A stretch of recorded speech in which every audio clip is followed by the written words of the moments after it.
ओम शांति। 9 अगस्त 2021 आज की साकार मुरली। शिव बाबा कहते, मीठे बच्चे, बाप और दादा की भी वंडरफुल कहानी है।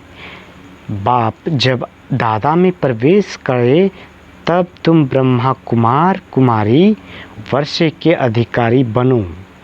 प्रश्न,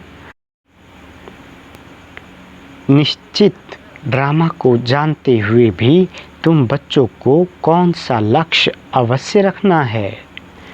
उत्तर, पुरुषार्थ कर गैलप करने का, अर्थात विनाश के पहले बाप की याद में रह कर्मातीत बनने का लक्ष्य अवश्य रखना है। कर्मातीत अर्थात आयरन एजेड से गोल्डन एजेड बनना पुरुषार्थ का यही थोड़ा सा समय है। इसलिए विनाश के पहले अपनी अवस्था को अचल अडोल बनाना है। ओम शांति। यह दोनों कौन कहते हैं? एक था बाबा, एक था दादा। कहानी सुनाते हैं ना, एक था राजा, एक थी रानी। अब यह फिर है नई बातें। एक बाबा, एक दादा। तुम कहेंगे 5000 वर्ष पहले भी एक था शिव बाबा, दूसरा था ब्रह्मा दादा। अब शिव के बच्चे तो सब हैं। सभी आत्माएं एक बाप की संतान है, वह तो है ही है। ब्रह्मा के बच्चे ब्राह्मण भी थे। प्रजापिता ब्रह्मा की संतान ब्रह्मा कुमार कुमारियां थे। उन्हों को कौन पढ़ाते थे? शिव बाबा। प्रजापिता ब्रह्मा के ये ब्रह्मा कुमार कुमारियां ढेर बच्चे हैं ना। ब्रह्मा कुमार कुमारियां मानते हैं बरोबर हम शिव बाबा के बच्चे भी हैं, पोतरे भी हैं। बच्चे तो है ही, अब पोतरे बने हैं।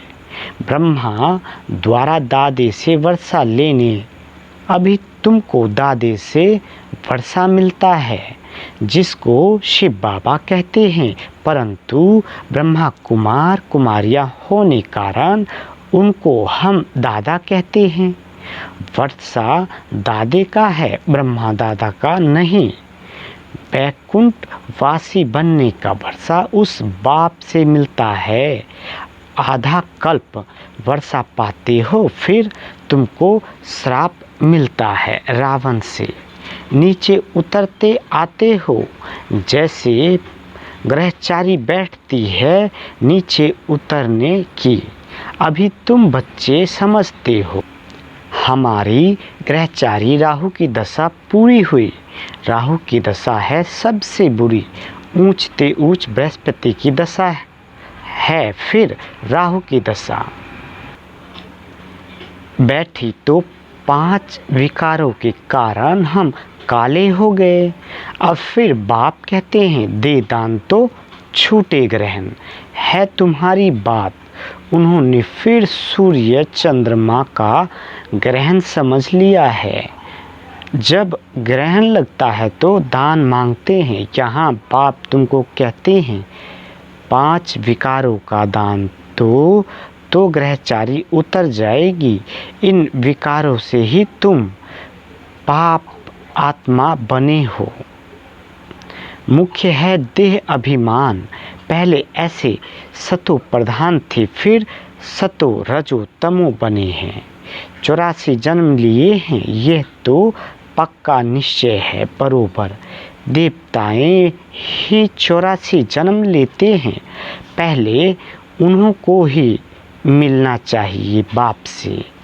गाया भी जाता है, आत्माएं परमात्मा अलग रहे बहुकाल। सुंदर मेला हो गया जब सतगुरु मिले दलाल। बाप कहते हैं पहले पहले तुमको सतयुग में भेजा था, फिर अभी तुम ही आकर मिले हो।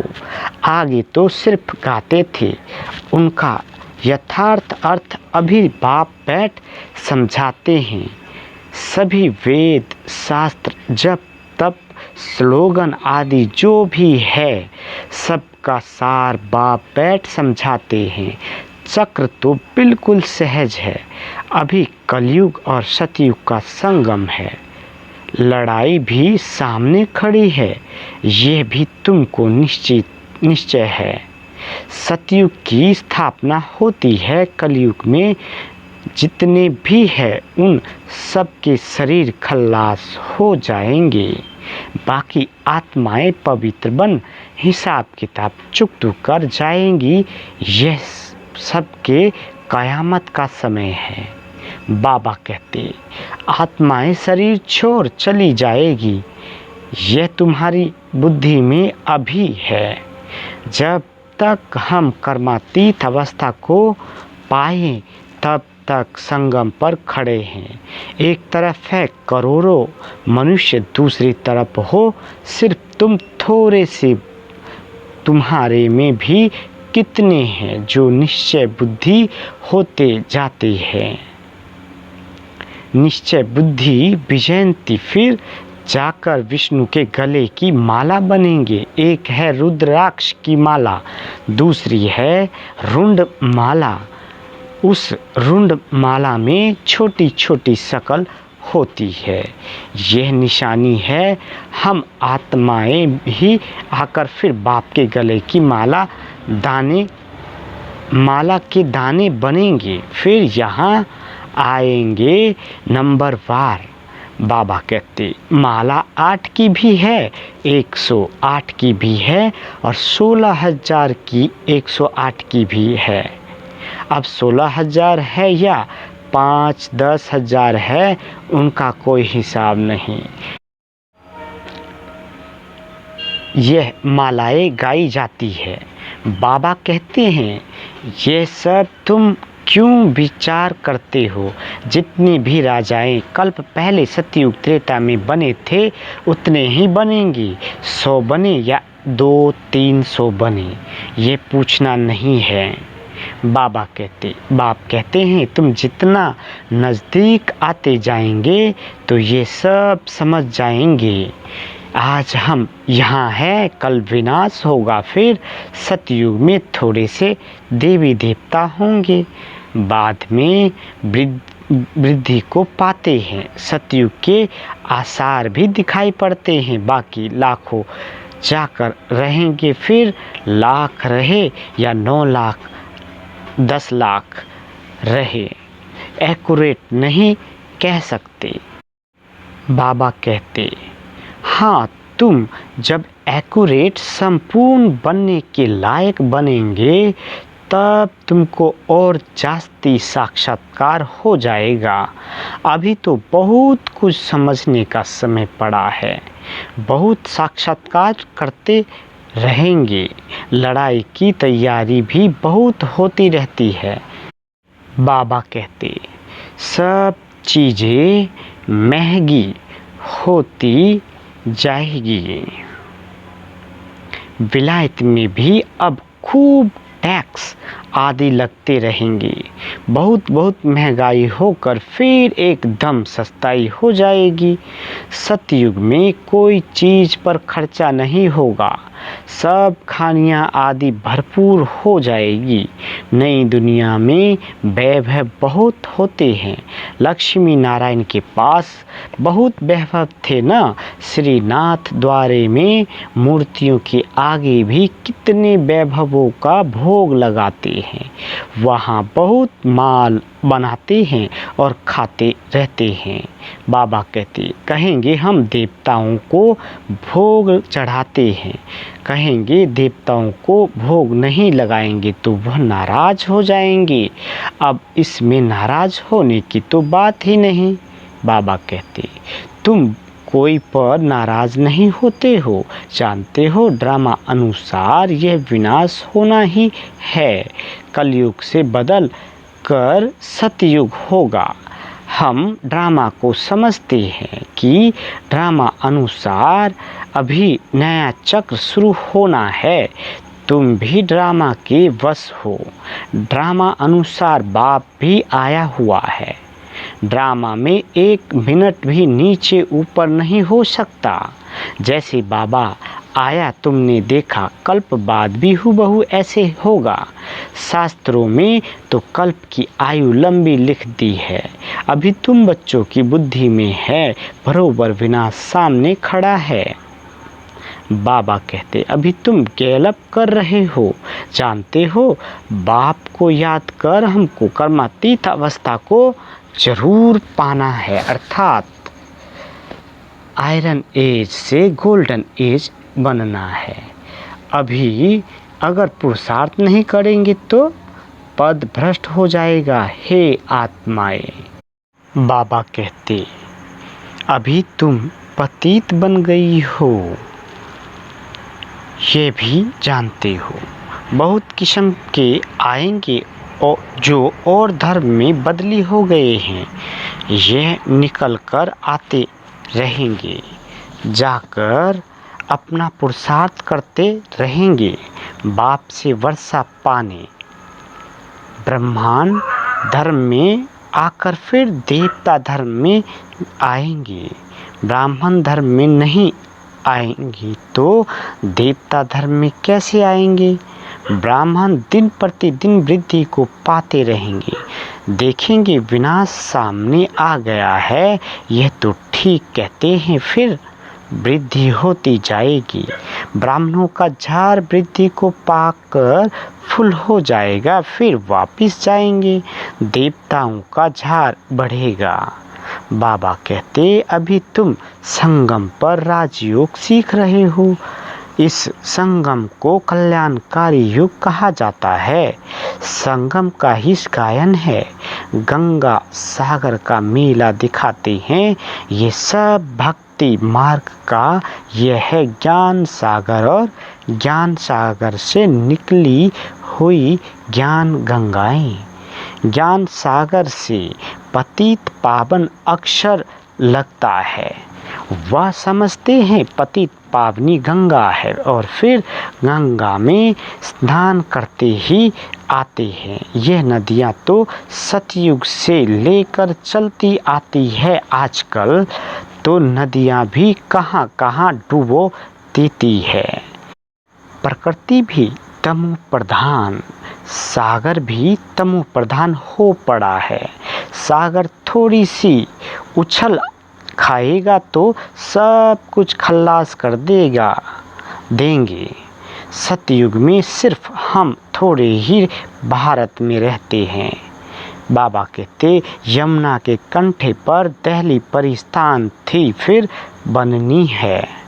सतयुग में थोड़े ही जीव आत्माएं रहती है, फिर धीरे धीरे आते जाते हैं। अभी है कलयुग का अंत, कितने ढेर मनुष्य हो गए हैं। बाबा कहते, बेहद का नाटक है जिसको अच्छी रीति समझना है। भल कोई अपने को एक्टर समझते भी हैं, परंतु कल्प 5000 वर्ष का है, ये किसी को भी पता नहीं है। कहाँ 84 जन्म, कहाँ 84 लाख। अभी तुम रोशनी में हो, तुमको बाप से वर्षा मिलता है। बाप कहते हैं, मन मना भाव, बाप को याद करना है। शिव भगवान वाच, कृष्ण थोड़े ही ज्ञान का सागर है। भगवान की महिमा में और देवताओं की महिमा में बहुत फर्क है। बाप जो नई रचना रचते हैं, उनकी महिमा है सर्वगुण संपन्न। अभी तुम ऐसे बन रहे हो। बाप की महिमा और इनकी महिमा में रात दिन का फर्क है। ये राजयोग है ना। बाबा कहते, गाया भी जाता है, भगवान राजयोग सिखलाते हैं। वह है निराकार, तो जरूर निराकार से साकार में आना पड़े। भगवान की इतनी महिमा है तो जरूर आना पड़े। उनका जन्म दिव्य अलौकिक है, और किसी का दिव्य जन्म नहीं गाया जाता। ये भी बच्चों को समझाया है। एक होता है लौकिक बाप, दूसरा है पारलौकिक बाप, जिसको ही भगवान कह याद करते हैं, और तीसरा है अलौकिक बाप, ये फिर वंडरफुल बाप है। जब पारलौकिक बाप बच्चों को एडॉप्ट करते हैं तो बीच में ये अलौकिक आ जाता है। प्रजापिता ब्रह्मा के कितने ढेर बच्चे हैं, शिव बाबा आकर ब्रह्मा द्वारा कितनों तुमको अपना बनाते हैं। कितने ब्रह्मा कुमार कुमारियाँ बनते हैं।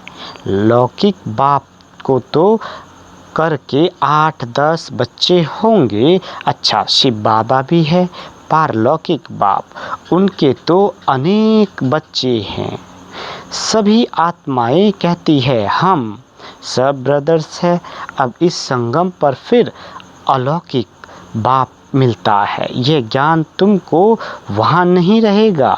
प्रजापिता ब्रह्मा बाप मिलता ही तब है जब कि बाप आकर नई सृष्टि रचते हैं। तो यह अलौकिक जन्म हुआ ना, इनको कोई समझ नहीं सकते। बाबा कहते वह लौकिक वह पारलौकिक, और यह है संगम युगी अलौकिक बाप। लौकिक बाप तो संगम युग से लेकर होते आए हैं। पारलौकिक बाप को वहाँ कोई याद नहीं करते। वहाँ होता ही है एक बाप, हे भगवान, हे परमात्मा कहकर याद नहीं करते हैं। फिर द्वापर में जब भक्ति मार्ग शुरू होता है तो बाप 2 होते हैं, संगम पर है 3 बाप। प्रजापिता ब्रह्मा भी अभी ही मिलता है। अभी तुम उनके बने हो, जानते हो, ये अलौकिक बाप है। अभी तुम इन बातों को अच्छी रीति जानते हो और याद करते हो। अपने को आत्मा समझ बाप को याद करो। सतयुग में याद करने की दरकार ही नहीं। दुख में पारलौकिक बाप का सब सिमरन करते हैं। यह तो बिल्कुल सहज बात है। सतयुग त्रेता में 1 बाप होता है, द्वापर में 2 बाप होते हैं। इस समय तुम अलौकिक बाप के बच्चे बने हो, जिस द्वारा तुम वर्षा लेते हो। तुम बच्चे ही ब्राह्मण बनते हो, जो फिर देवता बनेंगे। विनाश भी तुम्हारे को ही देखना है, जो तुम इन आँखों से देखेंगे, बॉम्ब्स छोड़ेंगे। बाबा कहते मनुष्य तो मरेंगे ना। जापान में भी बॉम्ब्स छोड़ा, देखा ना कैसे मनुष्य मरे। अब यहाँ लड़ाइयाँ लगती रहती है। खुद भी कहते हैं हम तंग होते जाते हैं। 10-10 वर्ष तक भी लड़ाई चलती रहती है। बॉम्ब्स में तो चटपटी में सेकंड में सब खलास हो जाएगा। चिंगारी लगती है तो शहर नष्ट हो जाते हैं। ये तो बॉम्ब से है, आग भी लगनी है। बाबा कहते तुम बच्चे जानते हो बाप आए ही हैं स्थापना और विनाश कराने, तो जरूर ये सब होगा। पुरुषार्थ करने का अभी समय है। माया घड़ी घड़ी तुम्हारी बुद्धि योग तोड़ देती है। अनुज तुम अडोल स्थित कहाँ बने हो। कहते हैं बाबा माया के तूफान बहुत आते हैं। कोई तो सारे दिन में घंटा आधा भी याद नहीं करते हैं। बाप कहते हैं तुम कर्मयोगी हो, 8 घंटे तो यह सेवा करेंगे। 8 घंटे याद कर सको इतना पुरुषार्थ करना है। बाबा कहते याद करते रहने से विक्रम विनाश होते जाएंगे। इसको ही योग अग्नि कहा जाता है। यह है मेहनत। गृहस्थ व्यवहार में रहते हुए सिर्फ याद करना है। ये भी बाबा बतलाते हैं कि जिन्होंने गृहस्थ छोड़ा है, बच्चे बने हैं, वो भी इतना याद नहीं करते हैं। घर में रहने वाले और ही जास्ती याद करते हैं। अर्जुन और भील का भी मिसाल देते हैं ना। मेहनत है, बाप को याद करना और चक्र को समझना है। महाभारत लड़ाई भी जरूर लगेगी, सतयुग में थोड़े ही लगेगी, तो तुम बच्चों को अंधों की लाठी भी बनना है। सबको रास्ता बताना है कि बाप को याद करो, चक्र को याद करो, सुदर्शन चक्रधारी बनो।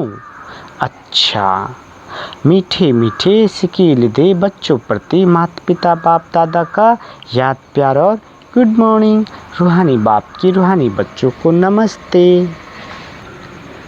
हम रूहानी बच्चों की रूहानी माता पिता बाप दादा को याद प्यार गुड मॉर्निंग और नमस्ते मीठे बाबा नमस्ते।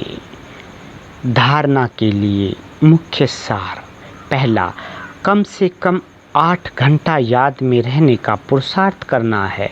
अपनी अवस्था अचल अडोल रखने के लिए याद का अभ्यास बढ़ाना है, गफलत नहीं करनी है। दूसरा, यह ड्रामा बिल्कुल एक्यूरेट बना हुआ है, इसलिए किसी पर भी नाराज नहीं होना है, निश्चय बुद्धि बनना है। बाबा वरदान देते, दिल में सदा एक राम को बसाकर सच्ची सेवा करने वाले मायाजीत विजयी भव।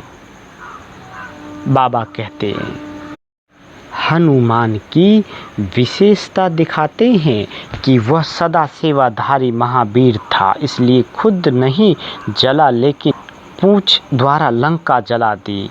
तो यहाँ भी जो सदा सेवाधारी है वही माया के अधिकार को खत्म कर सकते हैं। जो सेवाधारी नहीं वह माया के राज्य को जला नहीं सकते। हनुमान के दिल में एक राम बसता था, तो बाप के सिवाय और कोई दिल में ना हो, अपने देह की स्मृति भी ना हो, तब मायाजीत विजयी बनेंगे। स्लोगन, जैसे आत्मा और शरीर कंबाइंड है, ऐसे आप बाप के साथ कंबाइंड रहो। अच्छा, ओम शांति।